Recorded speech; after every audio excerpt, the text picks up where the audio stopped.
Hi guys, welcome back to my channel.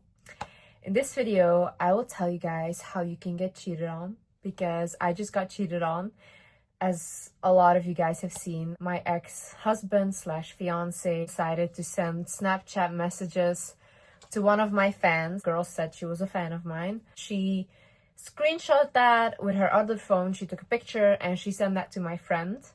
And that's how I saw it. I found out about this when I was 4 months pregnant. Also, I really want to say a huge thank you to my fans and my followers that have shown me so much love. When I revealed to social media that Landon had cheated on me, I was ready to ruin my own career, because I thought like, wow, this is all ruined. Also, I'm pregnant, guys. Pregnancy emotions, pregnancy hormones. Any woman that has been pregnant knows that you literally don't think clearly and you are very angry. When I'm angry now, I have extreme rage. When I found out that day, I thought to myself, okay, what do I do next? And then I went on Instagram and I saw one of my fan pages had posted me and Landon's Q&A, and then they were like, cutest couple on the internet. I looked at that and I thought to myself, I do not for a second want anyone to look up to this relationship or anyone think that this is a good relationship after what I just found out. So I thought, fuck it, I'm gonna ruin my own career. Genuinely thought this between me and my fans. That's it. Like, I did not know people would care at all. I really took the time to reevaluate my own behavior, because I really believe that things happen to you to teach you something. I don't believe that God works against you. I don't believe that the universe works against you. I believe that the life is working for you.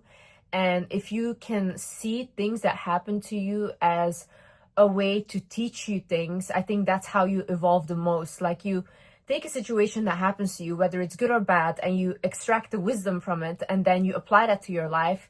That's how you grow. Like, we learn through relationships, we learn through friendships, we learn through our parents. That's how we learn in life. And if everything was good in life, you would probably not learn anything, or you wouldn't have the wisdom that you need to evolve in life. So this really taught me a lot. It's a trauma. It's a betrayal trauma. There was not one bone in my body that would have thought that Landon was cheating on me. There's not one time I found something, not in his phone, not anything. Like, genuinely, this guy was attached to my hip, and I would constantly be the one saying like, can you just leave? Can you go see your family? I found him a little bit too suffocating. And even in the video, like before this, in the Q&A, I say I want to live alone, because we were so much on each other. So to see this for me was like a huge, big shock. That girl sent my friend the messages. Me and my sister, we were at my mom's house, and Landon was in the US. And we were both like sitting, me and my sister, and we're laughing because my sister was around me and Landon also the whole time. She saw Landon as her brother. My mom saw him as a son. This guy was really integrated into our family, which is really big for me, because I have never introduced a man to my family like that. Like, even my ex, I moved to Dubai for him. I was with him for 3 years. Even when we broke up, I was still like 1 year friends with him. We were every day together. But he was always asking me like, introduce me to your family. I want to get married to you, this and that. And I always had this gut feeling like, no, I don't want to do that with you. Not at all. And I ended up being right, and that relationship also ended in a very shocking way. It was not cheating, but it was something else, where I was like, oh my God, you are literally not the person that I thought you were, and I never want to see you again. I remember I said that to my sister, and my sister was like, oh, Liz, it's gonna be nothing, probably something from before. And I was like, yeah, you're right. Then the messages she sent, I had them in the car, and it was literally like my heart dropped into my stomach. That is a feeling I would not wish upon anyone. Not on a man, not on a woman. That is disgusting. And especially when the person you're with is acting like such a godly man, and he's accusing you always of cheating.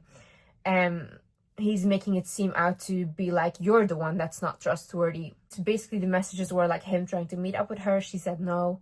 and she said, you shouldn't be texting me if you're in a relationship. And he was like implying that this relationship is not real. Just really hurtful stuff. Now, in the relationship, there were things that I've ignored in terms of my intuition. If I tell you guys the signs that I got and that I ignored, you're gonna say, Liz, you should listen to your intuition.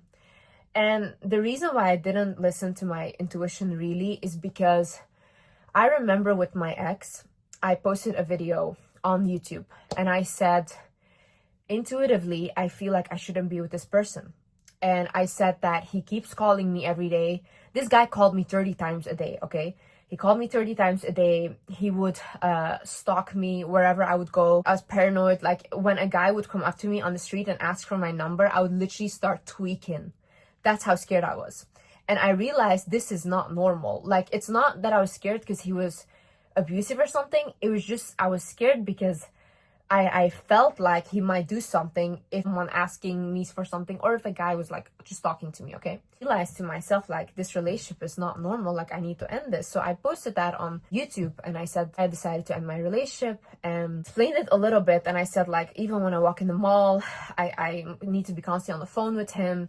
I have anxiety. Backlash that I got from other people on the internet that I saw then was like women and men making videos and they're saying like, oh, like that's such a stupid reason and why should you break up for that and blah blah. And I then felt like, oh my god, maybe they're right, maybe I was really wrong, like I shouldn't listen to my intuition, I'm just overreacting.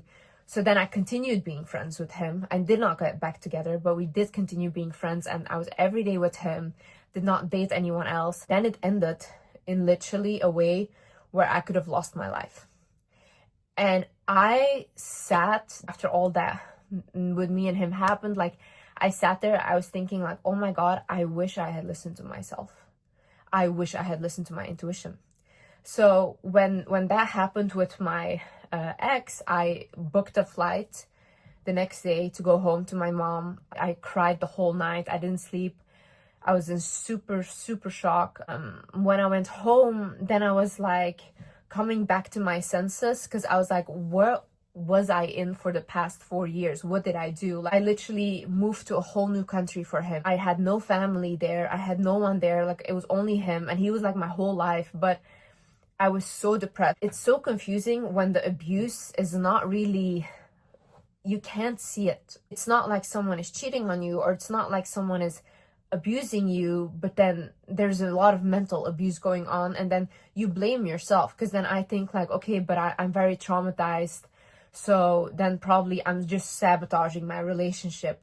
But in my soul, in my heart, this doesn't feel right. So I'm such in a conflict with myself. Remember, when I came back home, I realized like I should have listened to my intuition. I was there for a little while and then I booked Santorini. Now, I went to Santorini and as you guys know, that's how I met Landon at the airport. When I met Landon, I felt something like with our souls connecting. And I realize now that it can be a soulmate kind of situation, but it can also be a karmic. And when you are with a karmic, they also look like you. And a karmic relationship is very hard. It is very toxic.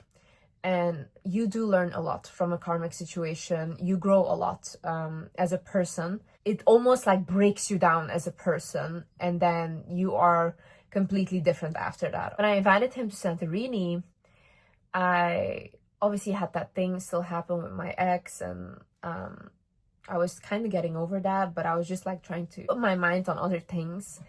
And Landon was really nice. Everything was great. He was very kind, super sweet, super gentleman-like.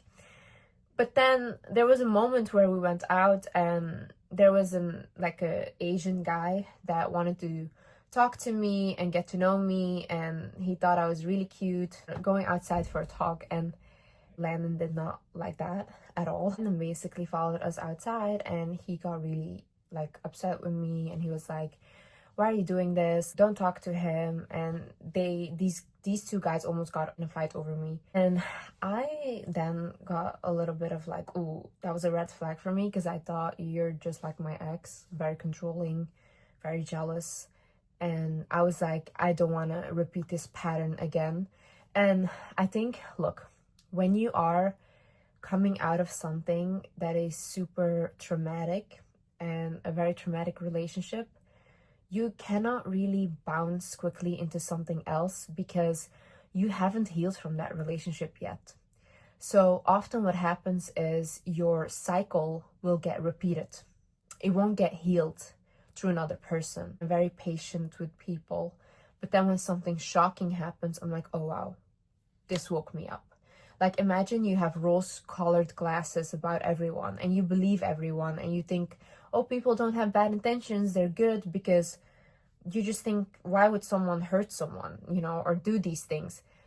But then it's almost like I always get put into situations where God or the universe is trying to show me like, no, Liz, you cannot trust everyone and you should remove those rose-colored glasses because not everyone has good intentions. When I saw that behavior from Landon, I really thought to myself, this is not for me. And I really thought like, after that, like, let's just stay friends and let's just focus on being friends and that's it. But Landon really wanted me.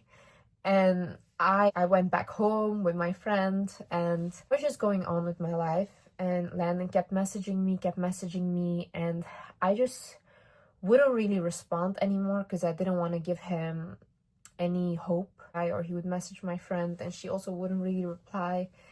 And then I remember one day he called me and I did pick up and I was like, hey, what's up? And then he was like, look, I really want you to be my wife. Like, I just know you're supposed to be my wife. And he's like, I want to do anything for you. Like, I want to take care of you. Like, send me your bank account details or your PayPal. Like, I want to prove to you that I really want to do anything for you. This is my problem, okay? I don't really get attracted to men. I just get attracted when they do something for me that is like they're taking care of me. Now, where does this stem from? It stems from not having a father figure in my life. So in my life, I'm not looking for a partner or I'm not looking to be in love. I'm looking to have that stable feeling of a parent or a father loving you, because that's the void that I feel. But then the issue is, obviously, in the relationship, I'm not that in love. Because who would be in love with their father, or a representation of their father? No one would. But when someone, like a man, does something for me big, like, for example, Landon, he told me, send me your PayPal.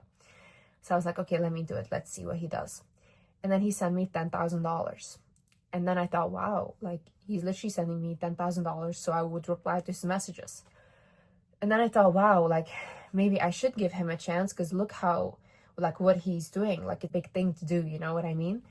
And it's not even that I cared about the money. I don't, because I gave all that money to my fans on Instagram. It's not about the money. It was more like, oh, wow, like, he does this big thing. And with my ex, I had the same thing that I repeated again, which is so stupid. I should not have done this. But with my ex, it was like, I met him and I didn't really like him. I was not attracted to him. And I went back home. He wanted me to come back and he wanted, like, to have a relationship with me, and I kept saying no. And then he bought me a Rolex, which was 2 weeks after we met. And for me, that was such a big gesture because before that, no one had ever bought me anything designer or anything. And now all of a sudden I have like a 15K watch, which is for me like, oh my God, like, oh, that's such a big gesture.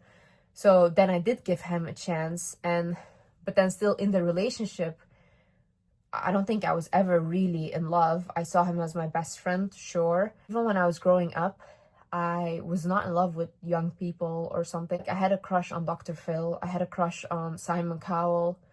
And I thought that was always so funny because my sister used to have a crush on Justin Bieber, like, that's normal.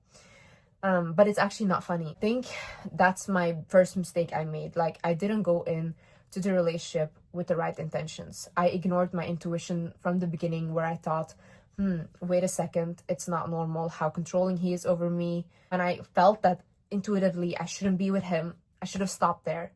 Even if he sent me a big amount of money, even if he did all of that, I should not have continued and I should still have been friends. But I didn't, and then our relationship started, me and Landon, and I started taking him seriously, and he was genuinely too good to be true. That's how I would describe him. Like, the past year we were together, he did everything for me. And I'm not just talking money, I'm talking like time. Like, he would take 18-hour flights to come see me. All my bills he paid. Like, all his time he spent with me. Anything I wanted, I did like this, and he bought it for me. Every week I get flowers. Literally a dream guy. Literally a dream guy. And I just would think to myself, this is too good to be true. I would constantly think that. But then at the same time, my problem is I constantly think something feels off. And then you want to blame yourself, because I come from a very traumatized childhood. So if I feel that something is off, I blame it on my trauma. So it's almost like my head and my heart fighting with each other, because I'm not sure what I'm looking at here. Like, he is perfect, does the right things, he does the right things. Yeah, we argue. Yeah, he's very jealous, he's controlling. But those are things that a lot of people deal with in their relationships, you know? There's nothing going on. And also with the cheating, like, oh my God, he never left my side. Never, ever, ever. Like, even if I would push him to go to the US, go see your family, he would go for 2 days and he would come back. His phone was always open. I knew his password. He knew my password. We had one phone that was connected. So his messages, his FaceTime, everything would get received on that phone, and mine too. So we were really up in each other's business. He had my location. I had his location the whole year. So it's so weird. And on top of that, he's just literally spending all of his money on me. And the same with my ex. Like, my ex spent almost all of his money on me, so much that he got into debt. To me, it's so weird that these guys will go to such lengths and they end up doing something so weird. And with Landon, it's not even like that he wanted out of the relationship. I told him throughout our relationship, Landon, if you ever feel like you want to leave this relationship, I'm more than happy you can leave, but just don't betray me. I would constantly tell him that. Don't betray me. I don't want to be betrayed. I would much rather have you tell me I don't want you or whatever and leave. And he said, yeah, of course. But obviously we saw what happened. And even after that happened, like, genuinely still wants to be together. He wants to be with me. He wants to have our family. And he told me, like, Liz, I never wanted to leave you. That's not the thing why I did it. He said he did it because he's very insecure. And he is very insecure. I get it. But I don't think that's a reason to cheat. I think if you're insecure or whatever, or you need validation, then tell me that. I'm your partner, you know, I'm like your wife, I'm carrying your child. Tell me, like, I can understand these things. He would constantly tell me, like, that he's not good looking, and I would constantly tell him, no, you are good looking. I would always try to hype him up, you know, but he would never believe it. And Landon also comes from a childhood where he was abandoned, or he didn't get enough love from his parents. And I feel like when men grow up with not enough love from their parents, or for example from their mom, like my ex had that, and then Landon, they love the chase, you know. That's the thing. These type of men will love to chase you, but they don't love it when they have you, or they don't appreciate it when they have you. So I think when Landon, like, first got with me, the fact that he could do all these things and, like, buy me things and then win me over, and then eventually when I come to a point where I'm even like, can you stop buying me stuff because it's like a little bit excessive, he would, like, kind of get turned off by me. It's almost like, you know how they want someone to be constantly mean to them, or dismissive of them, or cold towards them. And my ex was the same way. Once I started being nice to him, once I started showing him love, he was the same way. He would, like, completely, he would drop his standards. He wouldn't like me as much. But then when I returned to being mean or dismissive, they love me so much, and then they, like, try to win me over all again. But then it's just a game. It's a constant game.